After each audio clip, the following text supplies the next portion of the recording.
Non c'è tempo. Hanno scoperto il nascondiglio. Ce n'è già abbastanza per... Una fuga? Oh, pazzie. No, Franz, no.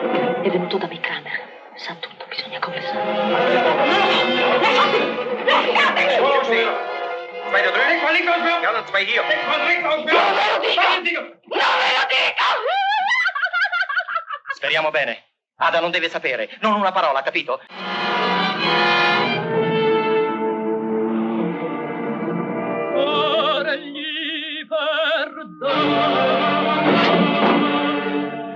Mi dispiacerebbe di lasciarci la pelle proprio ora che la liberazione è vicina. Qui andiamo a finire male.